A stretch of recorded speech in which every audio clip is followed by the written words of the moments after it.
Hello and welcome to the channel, or if you are a returning subscriber, welcome back. Today's video is the tale of Katherine Knight, also known as the female Hannibal Lecter, the Australian cannibal, or any number of other interesting nicknames. And let's get into it. Katherine Mary Knight is the first Australian female to be sentenced to life in prison without the possibility of parole. Matter of fact, all her paperwork was stamped by the judge never to be released. Katherine Knight was born as the result of a scandalous affair between her mother, Barbara, and Ken Knight in New South Wales, Australia. Katherine was born in October of 1955, and the Knight household was a bit of a train wreck. Ken was an alcoholic and a violent one at that, and he subjected his wife to on a daily basis. Now, another upsetting thing was going on in that household as Katherine was growing up, and that is that she was by a male relative or relatives, and it wasn't her father, but anyway, a child growing up with all of that going on often is maladjusted. So it's not surprising that Katherine Knight left school at the age of 15, and when she left school, she was functionally illiterate. And then when she was 16, she was able to go work at the slaughterhouse, and she was gifted her own set of butcher knives, which she loved. She loved those knives so much that she actually displayed them over her bed in every house that she ever lived in after that. She always had the knives hanging over her bed. When she was 18 years of age, Katherine met and began a romance with a guy named David Kellett. And David Kellett was smaller than her. He was a co-worker at the slaughterhouse, but he became a truck driver. And about a year into their relationship, she proposed to him, and he said yes. Katherine was abusive all throughout their marriage. And then in 1984, Katherine left David and went back to Aberdeen with the little girls and moved in with her parents. She got a job at the slaughterhouse again, and before long she was able to afford to rent a house for her and the girls. In 1986, she began seeing a minor named David Saunders, and I will call him DS just because I don't want to get him confused with David Kellett, her first husband. Anyway, her relationship with DS was going really well, and so he moved in with her and her girls within just a couple months of seeing each other. He had his own apartment in another town, and he kept the apartment throughout the relationship, and so she frequently threw him out. He would go back to his apartment, and then Katherine would follow him there, beg and plead with him to come back home, and he would cave every time. There were so many red flags in this relationship, though. This abusive woman did psychological warfare and physical and just pure terrorism as well. She actually slit the throat of his 2-month-old dingo puppy in front of him, telling him that that was what would happen to him if he ever cheated on her. Believe it or not, he stayed with her, and they had a daughter as well. Eventually, DS had enough. He was in fear of his life. He took off, leaving his infant daughter behind, and Katherine tried to track him down. She tried to find him, but all of his friends and relatives told her that they had no idea what had happened to him. They didn't know where he was. So she had to give up on that. But she had So she had some plans. So eventually, a few months later, Diaz came back to town wanting to pick up his daughter. He wanted custody of his child, but he was told he had to stay away because Katherine had filed a protective order and he was not allowed near her or the child. Next up was a man named John Chillingworth.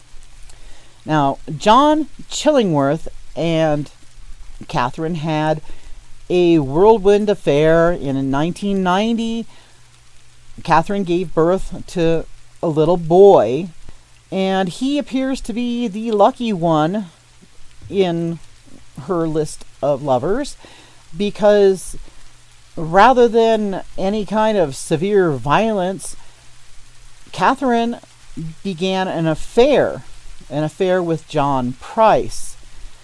And she left John Chillingworth for John Price.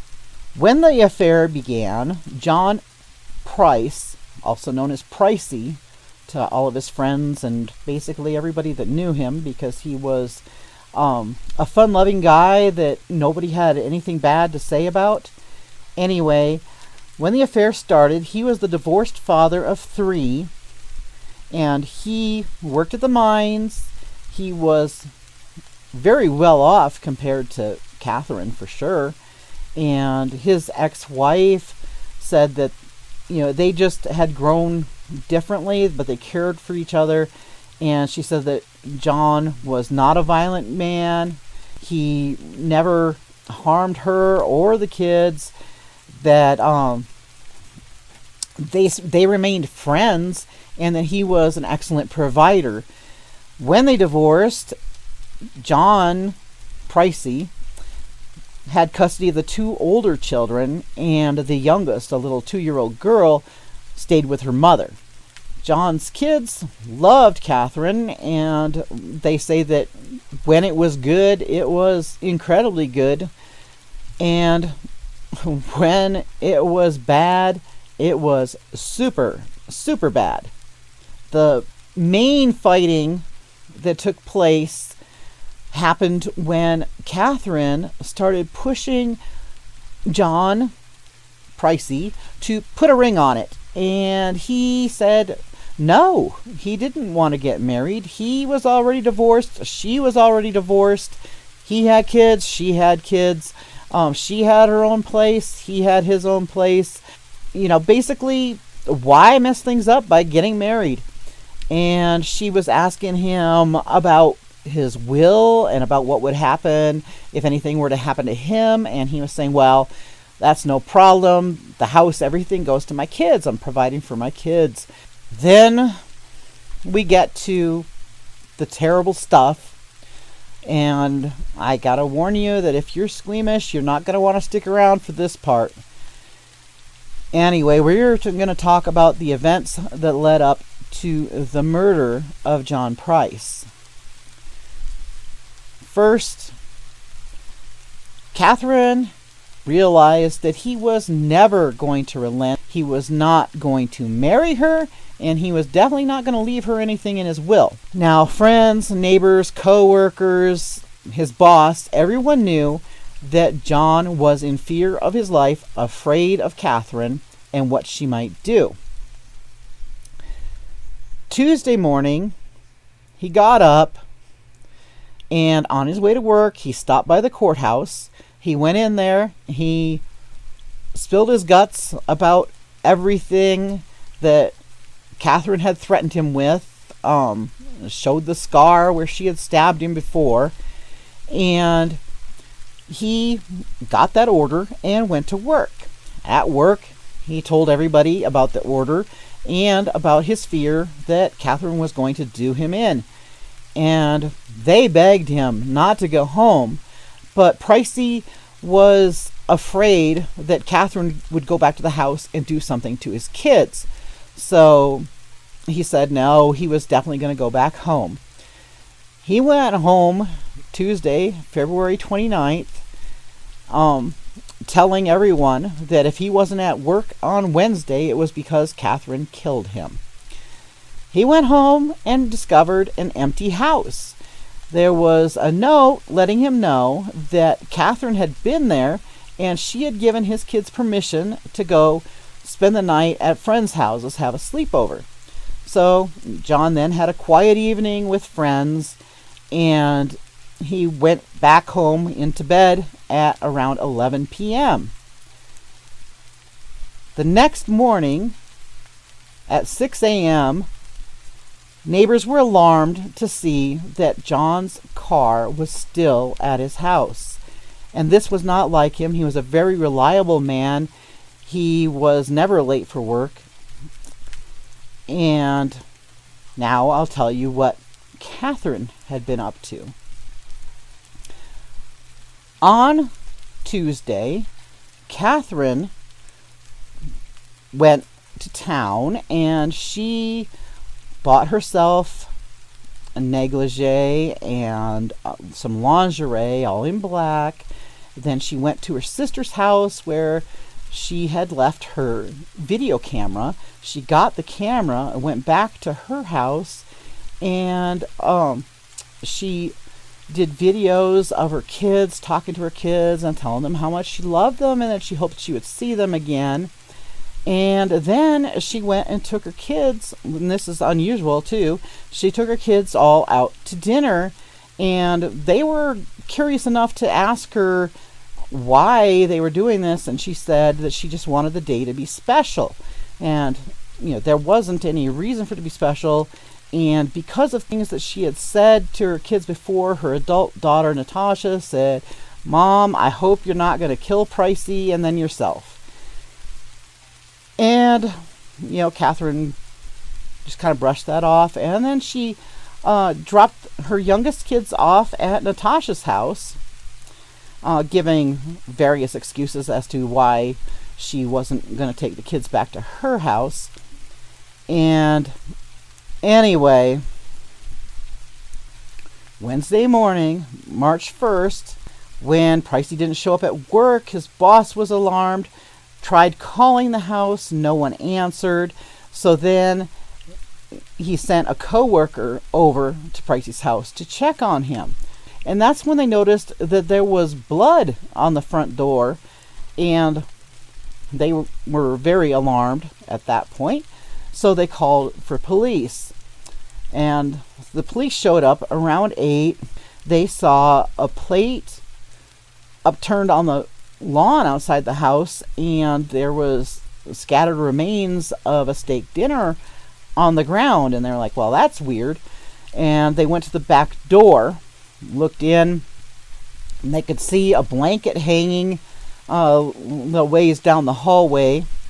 They broke in and went in the house calling out for John Price, and just decided to do a once-over, see if they could find him. And as they were walking into the living room where the blanket was hanging in the doorway of the living room, one officer went to move the blanket, and it was cold, clammy, and damp, and he took his hand back, and there was blood on his hand. And at the same time, they were noticing a delicious smell coming out of the kitchen, like somebody had been cooking.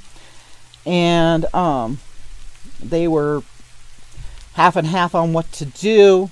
They looked at the blanket a little more closely and discovered that it was a human pelt, and pushed it aside. They looked into the living room, and there sat the skinned body of John Price, sitting in a chair, headless, with his arm over a soda bottle. So next stop, they walk over to the kitchen, and they went up and they lifted the lid off the pot on the stove, and sure enough, there in a stew was John's head.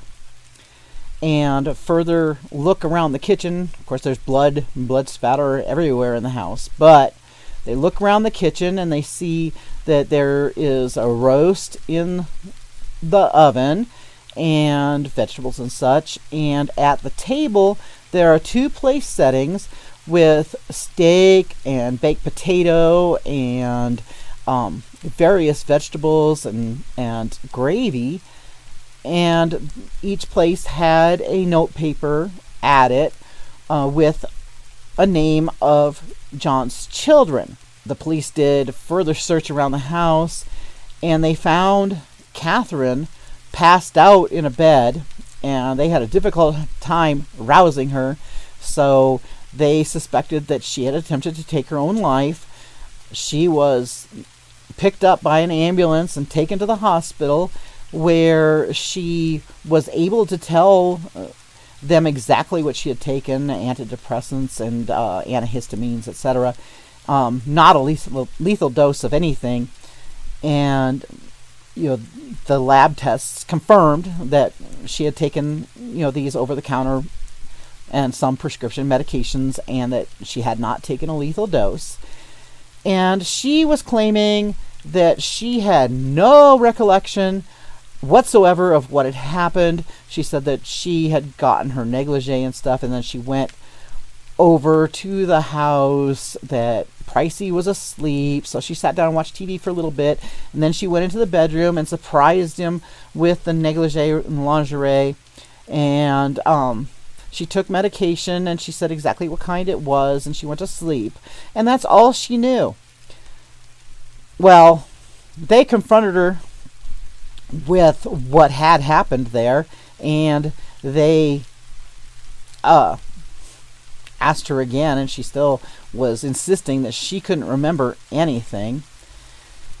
But the forensic evidence, of course, painted a very different picture, and other evidence that came up as well. And so now I'll give you a little rundown of what had actually happened, and that's that around 11, a little after 11, Katherine had arrived at John's house. She stabbed him while he was sleeping in the bed. He jumped up and tried to make his escape. He went through the house bleeding out while she was stabbing him repeatedly. Turns out she stabbed him more than 37 times. And he made his way to the front door, got it open, and that's the blood that the neighbors saw. She pulled him back into the house, pulled him into the hallway, and left him there where he bled out. And while he was bleeding out, she went to her house and picked up vegetables and such and brought them back to the house. Then she went and got John's credit card out of his wallet. She went into town. She did 2 $500 transactions, taking money out of his account via ATM machine. Then she went back to the house, started cleaning and chopping up the vegetables to get them ready for this banquet that she made. And then she proceeded to use her skills from years of working in the slaughterhouse to skin him. And she skinned him with such precision that the pelt came off all in one piece, intact, from the top of his head down to his toes, everything off except for one small region that she left on his body, which was that visible scar from when she stabbed him before. She left that on him, and then she hung that up, the hide, and she then decapitated the body. She took the head in to the kitchen, and she put it in the pot to make the stew. Then she went and sliced chunks off his buttocks to make roast out of, and she roasted those with the vegetables and the potatoes, etc. She went and posed John the way that he was found by law enforcement. She plated up the food, set the places for John's kids. She tried to eat hers, and when she couldn't finish it, she threw it out the window. And then, the day before the trial was to begin, she said that she wanted to plead guilty to everything. Right before the sentencing hearing, her attorneys filed a motion to allow her to skip the sentencing hearing so that she would not have to hear the details of the crimes because she couldn't remember them, and so she shouldn't have to hear them. And that motion was rejected. Long story short, after going over all the details and her history, all of the psychiatrists who examined her all agreed borderline personality disorder did not excuse or explain her actions, that basically she was not crazy and she was definitely still a danger to society and especially to John's family, his children. She was not capable of being reformed. Today, Katherine Knight is a 66-year-old inmate, and she is called Nana by the other inmates. They think of her as a sweet old lady. She spends time knitting, etc., and she mediates arguments between them. But she is not allowed to be near any knives, and she is not allowed to have any roommates. And that was the story of Katherine Knight. I hope you enjoyed it, and I would love to see you return for the next story. Thank you for watching. Goodbye.